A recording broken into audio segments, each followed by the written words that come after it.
If you want to hide a secret from the world, you don't bury it in the desert. You hide it in plain sight, inside the source code of a boring website. For 20 years, a network called Dialog stayed invisible. No press, just tech titans, generals, and politicians. Until a hacker dropped the ball.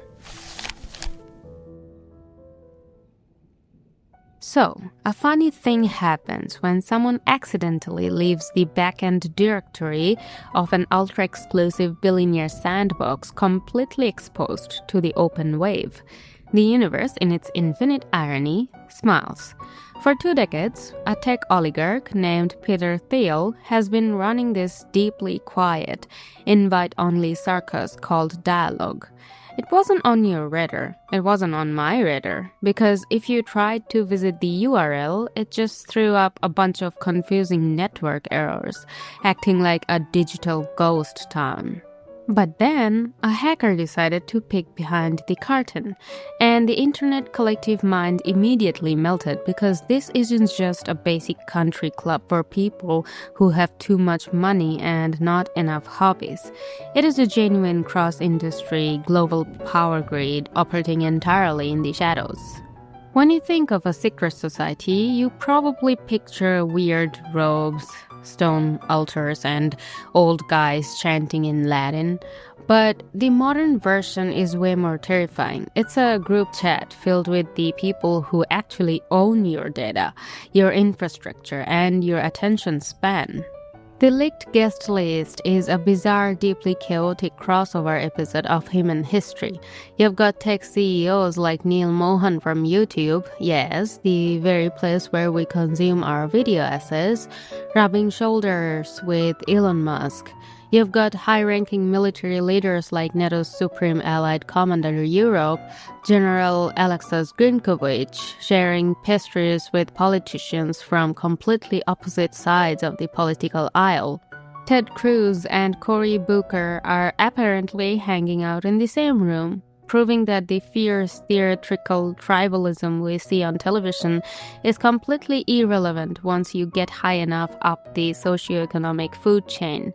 Down here, we argue about politics. Up there, they just share a catering menu. But the roster is only the tip of the iceberg. The truly hilarious and deeply unsettling part of this massive data dump is the actual event itinerary for their upcoming summit in Dublin. These people aren't gathering to talk about quarterly earnings, index funds, or boring corporate logistics. These session titles read like a collection of dystopian science fiction novels or a joke script written by a highly cynical AI. They literally hosted panels with titles like Navigating World War III, Build a Party, Democracy Under Surveillance, and my personal favorite, Build a Cult. Let that sink in for a second. The individuals who control the world's defense budgets, artificial intelligence laboratories, and mass surveillance algorithms are sitting around in luxury hotel conference rooms, casually brainstorming how to construct a functioning cult. And to make the whole thing feel even more like a surreal parody of human loneliness, the leak revealed that the society runs a private matchmaking application for the elite, explicitly asking users if they're looking for love. Because apparently, when you possess billions of dollars and absolute global influence, finding a genuine date is still a technical issue you need to solve with a proprietary app. It turns out that ruling the world is a pretty lonely gig after all. If you think a billionaire cult-building workshop is weird, you haven't looked into Peter Thiel's broader public obsessions. To truly understand why Dialog exists, we have to connect the dots to his recent activities outside the tech sphere. Not too long ago, Thiel gave a series of highly exclusive, closed-door lectures near the Vatican. He wasn't talking about venture capital, startups, or software development.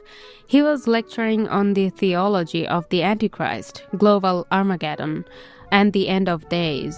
It sounds completely unhinged when you say it out loud, like something a guy on a street corner would yell while waving a cardboard sign. But when a guy who literally bankrolls the infrastructure of modern surveillance starts obsessing over the apocalypse, you should probably pay attention. He isn't looking at the end of the world as a tragedy to avoid, he's looking at it as a design problem to solve.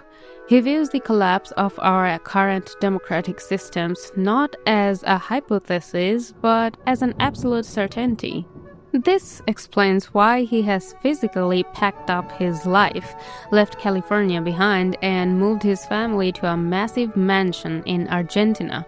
It's all part of a philosophy he has been funding for years called Exit of Our Voice.